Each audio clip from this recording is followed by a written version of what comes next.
The beginning of why we need them is because we psychologically need to have a place to go when we can't be here anymore. And then that we have physically a place we can go that is beautiful, and it's the same when we go back, is a miracle unto itself. I want to be able to say, go see the falls, and the falls will still be there.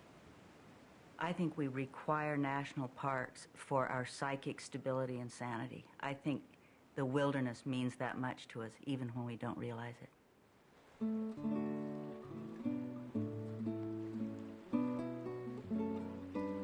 I worked for the parks for 8 years, and each park was different and wonderful in its own way.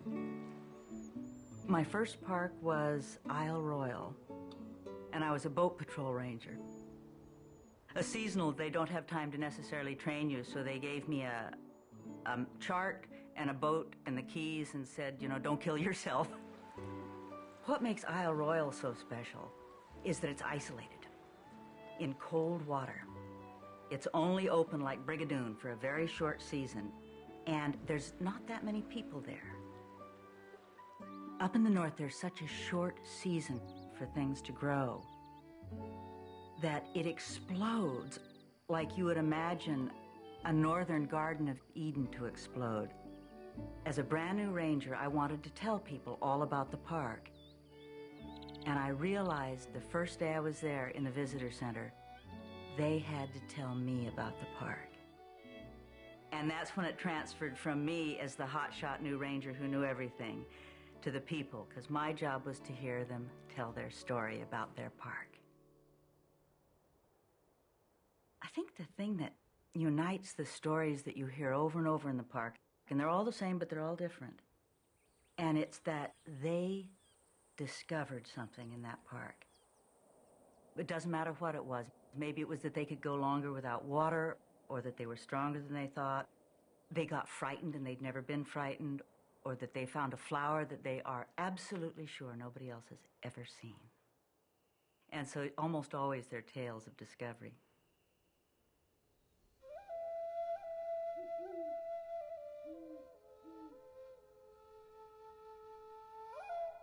Mesa Verde for me was special because it remains haunted.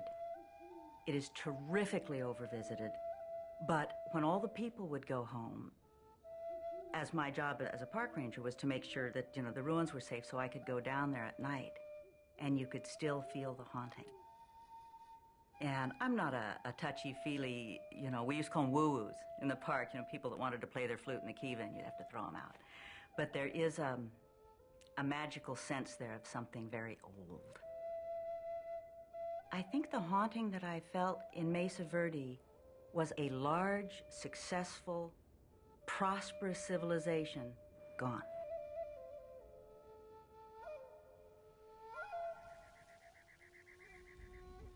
And the wonderful thing about Guadalupe Mountains, you're in the middle of Texas, desert forever.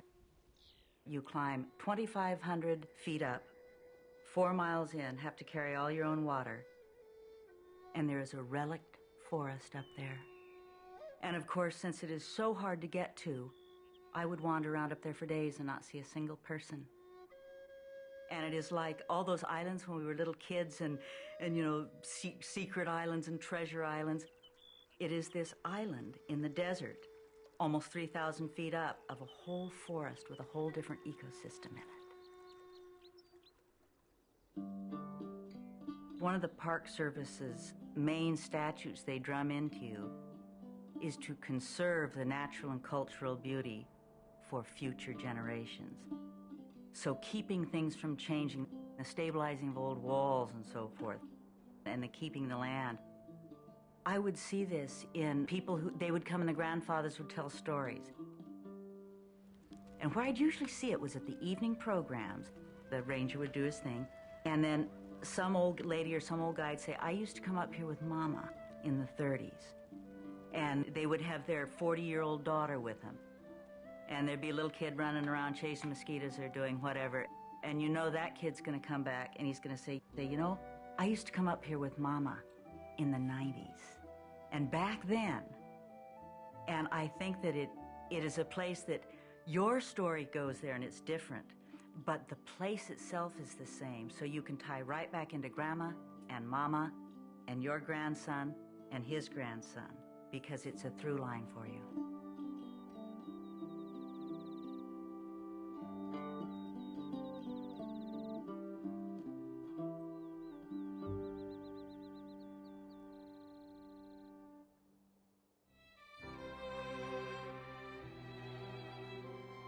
I think the value in the future of the national parks will be the past.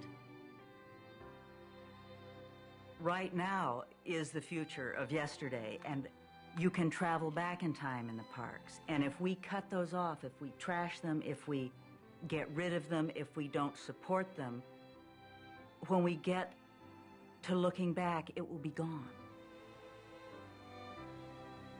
And so I think the value of the future is that it will give us a place that we can have all these things we're having now, and we can look back all the way to the ranger, who the story is a man came up to Yosemite and the ranger was sitting at the front gate. And he said, "I've only got an hour to see Yosemite. If you only had an hour to see Yosemite, what would you do?" And the ranger said, "Well, I'd go right over there and I'd sit on that rock and I'd cry."